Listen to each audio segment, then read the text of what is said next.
All right, so obviously I don't have long hair, but before you hit the thumbs down button, let me explain. Last year, I grew my hair out longer than it's ever been before, and it was a fun and rewarding experience, but to be honest, it was also pretty frustrating. I'm glad I did it, but ultimately I ended up going back to a shorter style because I just kind of like the way it looks on me. But while I was growing it out, I made a couple of videos about the process and got a lot of interest from you guys and a lot of questions. And frankly, I'm not the best person to answer these questions because I only have a little bit of experience with growing my hair out, but luckily I have a good friend, Trav White, who is a certified long hair expert. So I collected all of your most burning long hair questions over on Instagram, and I asked my friend Trav to answer them in this video. Warning, this is a long video, but I will include timestamps below in the description if you want to jump around to the questions that are most relevant to you. And speaking of the description, be sure to check it out because I've also linked to all of the videos and the resources that Trav is going to mention. All right, Trav, it's all yours. What's up, Modest Men? Trav White here. Brock asked me to come in and answer some questions, all things long hair related. Now, I know Brock was actually growing his hair out at one point, and he mentioned that many of you had some questions that he wasn't able to get to before he cut his hair. So I wanted to come in and offer some advice, as I have clearly gone through the long hair journey and made it out the other side alive. So yes, there is hope for you guys, I promise. Let's get into the questions. I got them pulled up right here, so I'm just gonna go through each one, do my best to answer them as quickly but concisely as I can. Okay, let's jump to question number one. How do you deal with the awkward stage? Okay, this is the most common question I get.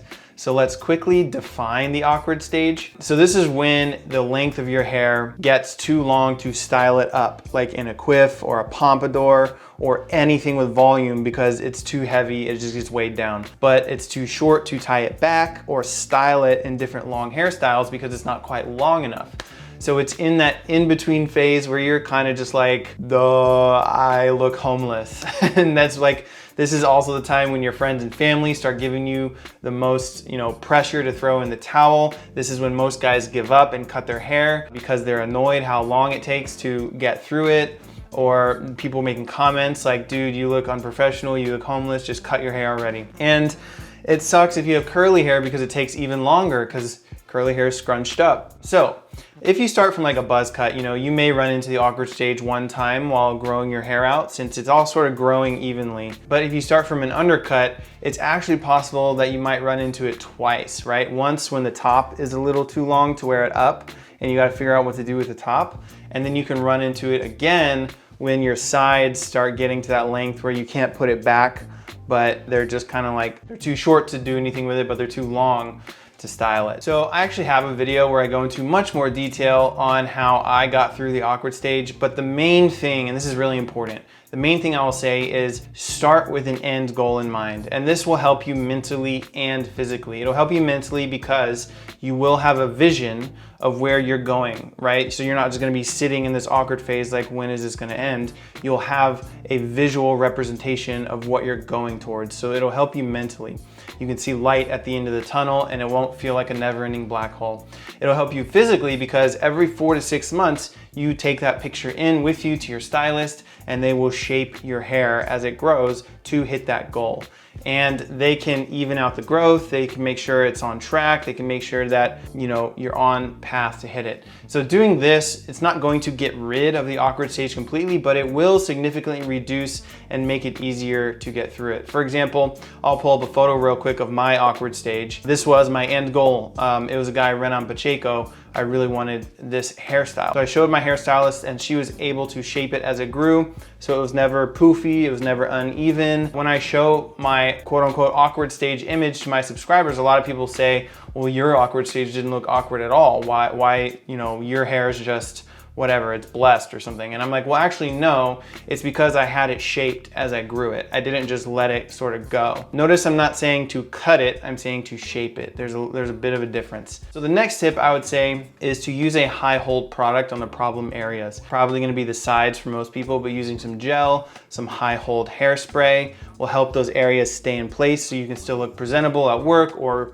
on your day-to-day activities. Also, on those days where your hair is just not cooperating, have a favorite beanie or hat on standby just to get through. And then finally, patience is going to be key. For my long-haired brothers who have made it through the awkward stage, it's kind of like a rite of passage, right? Embrace it. Don't fight it. And once you come out the other side, you're gonna feel like a champion. It's a great lesson in committing to something that you really want and delaying the gratification that it takes to get there, which is useful in succeeding at anything in life. All right, that was a long answer. Let's move to question 2. Can you estimate how long the awkward phase will last if you start with a buzz cut? Okay, so I kind of answered this in the previous answer, but it can last anywhere from 6 to 10 months, depending on your hair growth rate and your curl pattern. If you have curly hair, the awkward stage could last longer than if you had straight or wavy hair. And if you have straight or wavy, it could be on the shorter end. So I would say curly hair could last anywhere from 10 to 12 months, and then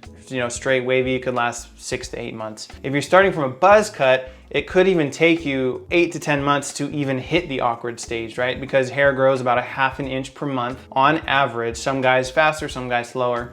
The awkward stage usually kicks in around 4 to 5 inches in length. That's when it starts to get a little heavy. And then the awkward phase usually ends around 7 to 8 inches. That's where it sort of gets long enough where you can start doing some cool long hairstyles with it. So again, depending on your rate of growth and your curl pattern, somewhere between 6 to 10 months, give or take, for that awkward stage. To give you an idea, my hair is probably like slightly wavy straight. Mine lasted about 6 months. All right, next question. What is the best style to start growing out from? So a buzz cut, an undercut, or a side part? Okay, good question. So this one is kind of preferential, but for me, I would say starting from a comb over was the easiest. Here's a picture, I'll pull it up, of actually where I started growing my hair out. And this was sort of like a comb over for me, meaning it was long on top and it was only a scissor cut blend on the sides rather than a buzz or like a strong undercut. So the reason I prefer this is because it's the easiest way to style it, and you will have the shortest length awkward phase, meaning, if you start from a buzz cut, you're gonna take a long time to hit the awkward phase, to hit that goal. You'll be waiting almost a year to hit it, and then around 6 months of awkwardness. And then finally around year 2, you'll start to be able to experiment with long hairstyles, but it probably won't hit your shoulders until like 2.5 years in. But starting from an undercut, this will give you a head start on top, but you're gonna have to wait a long time for your sides to grow, to catch up. This can be a little challenging once your sides hit a really annoying length and your hair's on top and the back is really long, and you might start getting like a little mullet look where you got to even that growth out. So that's why, in my opinion, the comb over is sort of the easiest, because your sides aren't that behind from the top of your head in terms of length. So it's easier for a stylist to shape it. It's easier to even it out little by little as you grow. And also doing this just minimizes how awkward your hair will look, since it's going to be relatively more even just all over. I'm not saying either of those is a bad place to start from. Those are the pros and cons. If you've already started growing your hair from a buzz cut or an undercut, don't start over. Just keep pushing through, you'll get there. But just my preference is starting from like kind of a side part comb over. All right, next question. Is the growing out process different for guys with coiled or kinky hair? Okay, so this is talking about curl pattern for the growing out process. So for guys with coily hair, which is a specific curl pattern on the hair type chart, so we'd probably be looking at like a 3A all the way to a 4C. For the growing out process, you will have to be much more patient. I know, I'm sorry, but your hair is scrunched up, so hitting the same visual length as someone with straight hair or wavy hair like me is going to take double the time, even though your hair will be twice as long when you actually hit the visual length, because you'll be able to pull it down like way longer and it'll pop back up. So in reality, your hair is going to take twice as long to hit the same length.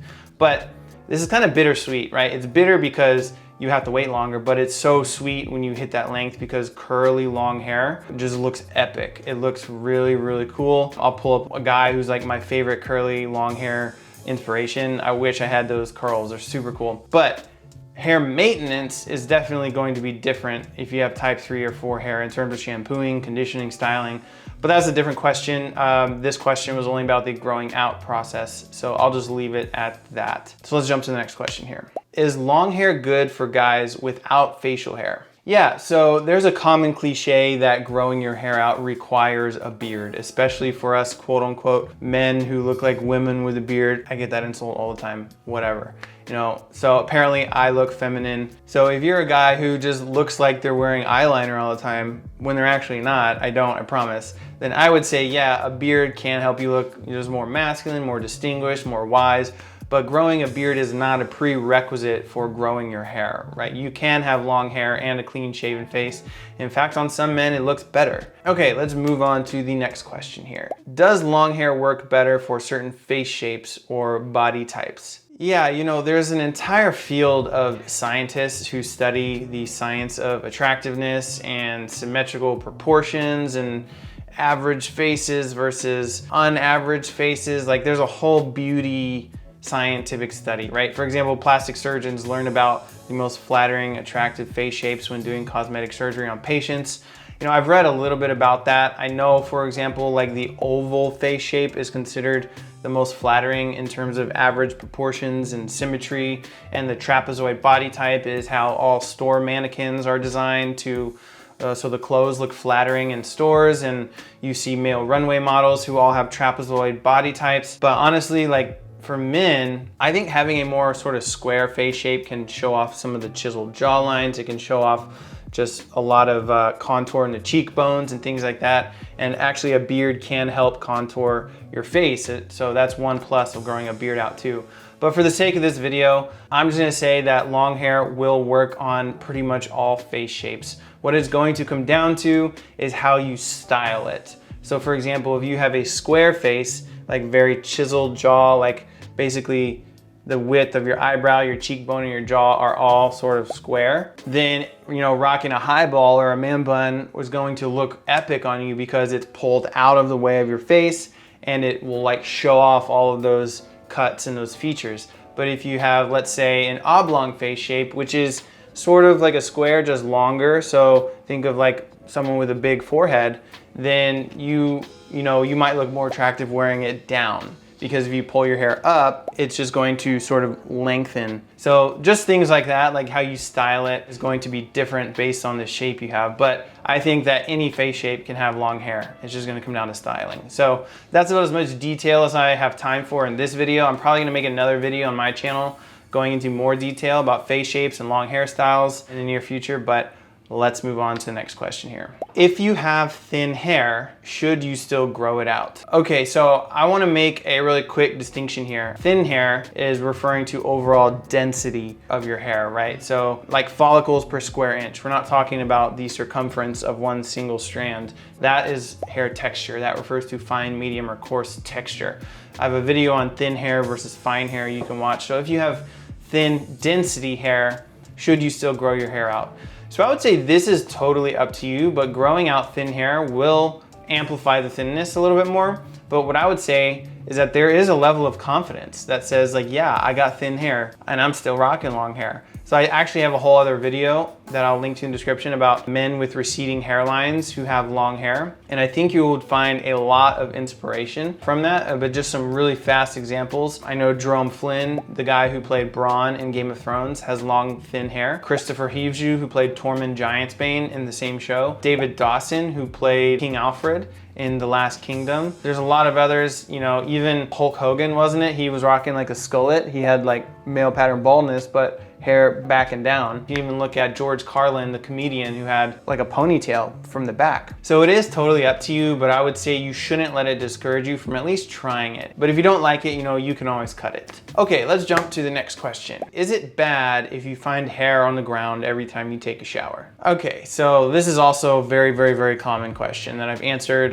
in several videos of mine. I'll link to, of course, in the description again. But the short answer is no, it's not bad. It's totally normal. So our hair grows through a growth cycle. It's 3 stages. You have the anagen phase, the catagen phase, and the telogen phase. So anagen phase is the active growth phase. It lasts from 2 to 8 years. Catagen is when blood flow to the follicles starts to slow down. It can last anywhere from 6 to 8 weeks.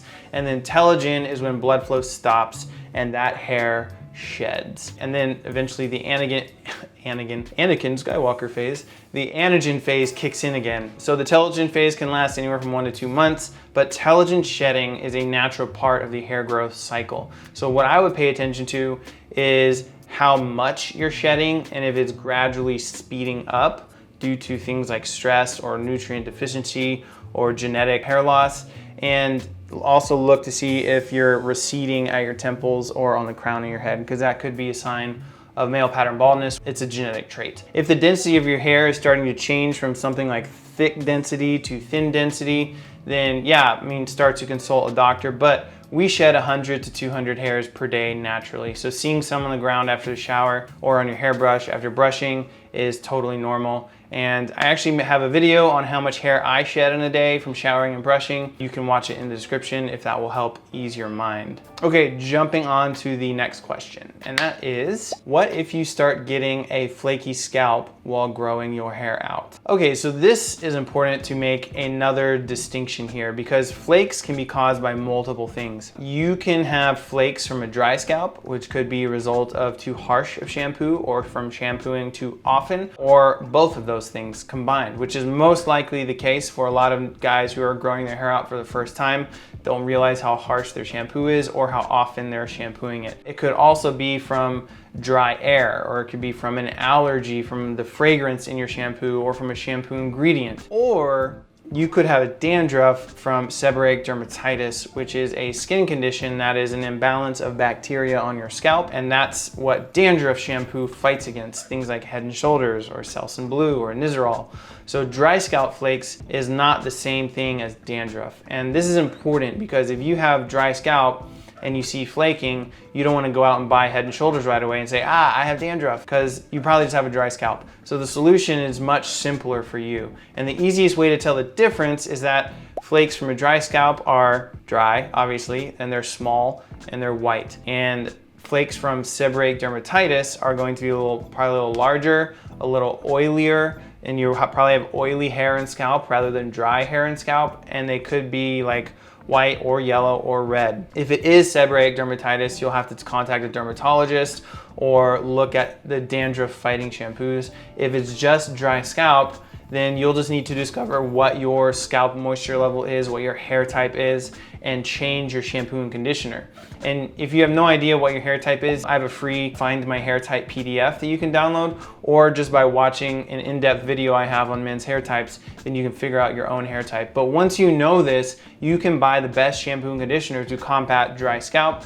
You'll probably just need a gentler shampoo, most likely. Something's not as harsh, something's not as stripping. Moving on to the next question. I know I'm gonna try and get through these faster, sorry guys. So, is there any way to bring out your waves and curls without using a curling iron? Okay, that's a good question. Yes, there are things like curling ropes you can buy. Basically, you like wrap your hair around it overnight and then you'll take them out in the morning and you'll have curls for a day. You could wear a braid overnight and take it out the next day. You could use a curl cream after the shower and you sort of do the scrunch method where you scrunch it while you let the curl gel sit in and you apply it sort of damp. You know, I'm not a professional hairstylist and I don't really ever curl my hair, but I do know, those are the ones I'm aware of like heatless curling methods to curl your hair. Okay, next question. If you have long hair, how can you look professional in an office setting or while wearing a suit?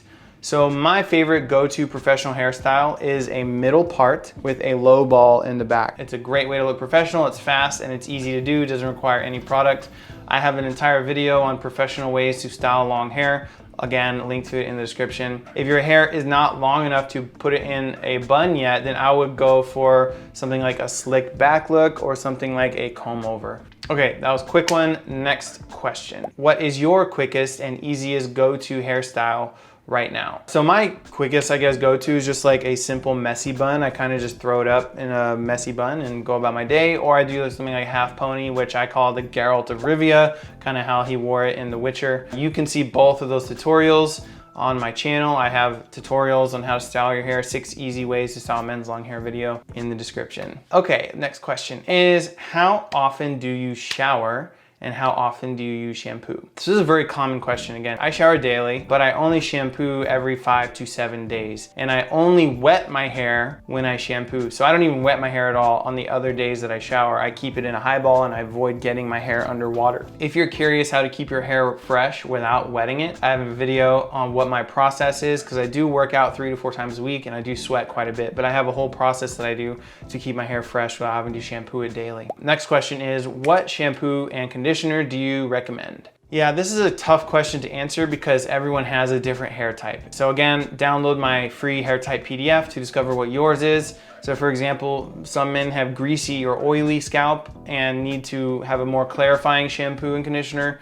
Some men have dry scalp and need a gentle, more moisturizing shampoo and conditioner. So there's no like one size fits all answer, but I will say I do like Beard Brand as like a good option for every hair type because it's gentle, but not so gentle that your hair doesn't feel cleansed. And it's not so strong that it's going to like strip all of your sebum and all of your natural oils and all your hair protein like a sulfate shampoo would. So I'd say like it's a good middle of the road for most men, but again, every 4 or so weeks, I still do a clarifying wash with a sulfate shampoo just to like hit the reset button, strips off any styling products I've used, anything with silicones in it, any hairsprays or gels. Just a good clarifying wash every 4 weeks is something that I do.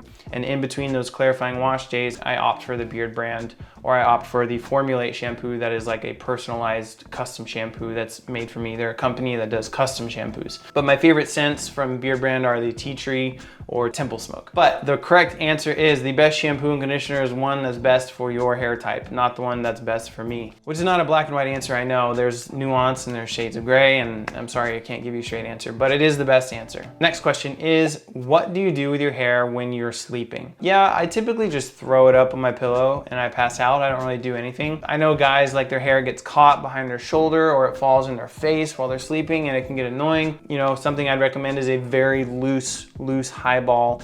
And I would use like a scrunchie or something like this, a keychain hair tie. This is very non-damaging hair tie. You can also opt for the hair ties for guys from the long hairs. Don't use these black elastic ones. I used to use them forever, but they are pretty damaging. You see this glue part right here? Yeah, it can actually sort of damage your hair especially if you wear your hair too tight. So very loose, a non-damaging scrunchie or keychain hair tie like that, and you can just keep your hair out of your face, especially while you're tossing and turning. It's not going to damage or break your hair. Okay, next question is, what do you do with your hair when working out? So yeah, I probably wear it how I would wear it in the shower. When I try to keep my hair out of the water is I would wear it in a loose high ball, and this keeps the ends of my hair from sticking to my shoulders or my back, getting really sweaty. It's also better than wearing a hat because a hat just smushes your hair down and locks heat in and makes you sweat even more. And it also helps because when I take my hair out, I have volume still and it doesn't get smushed down by a hat or something. So the sweat then only builds up on my scalp, and then I can just evaporate it with a blow dryer on the cool setting. And then I spray a little dry shampoo on my roots to freshen it up. And that way the ends of my hair are like mid shaft down. They don't even get wet with sweat and they don't get dirty. And that way I can go longer without having to shampoo. If your hair is not long enough to put it up in a bun, then I would just rock a headband or a hat. There's nothing really you can do about it, and you'll probably just have to add an extra day of shampooing to your routine throughout the week until you can hit the length that you want. All right, finally, let's jump to the last question here. This video has been going on, so I'm gonna make this the last one, and that is, how do you deal with long hair haters or friends who make jokes about your hair? I actually made a really fun video about long hair haters with some awesome guys who also have long hair, and they're YouTubers as well. But the short answer is, if it's like legitimate hate, I just ignore it. Like, I don't even pay attention to it. But if it's friends and family, then I'll be like, well, you know what? I'm actually growing my hair out to donate it to kids who aren't able to grow it out, which I am doing that. Don't say that and not do it. You should definitely donate your hair if you're gonna say it, but I do want to donate my hair at some point. And that usually gets them to be like, oh, that's cool, okay. And then another thing to realize is that if somebody is hating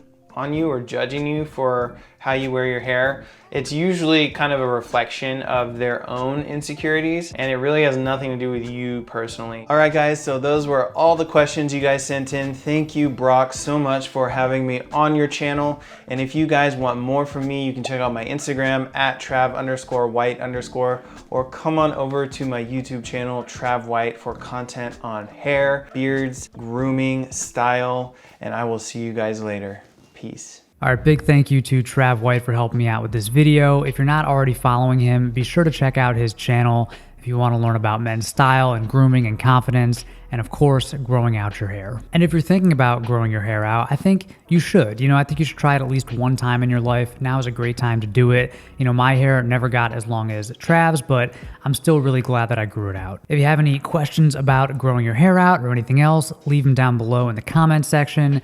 Thank you as always for watching, and until next time, stay stylish.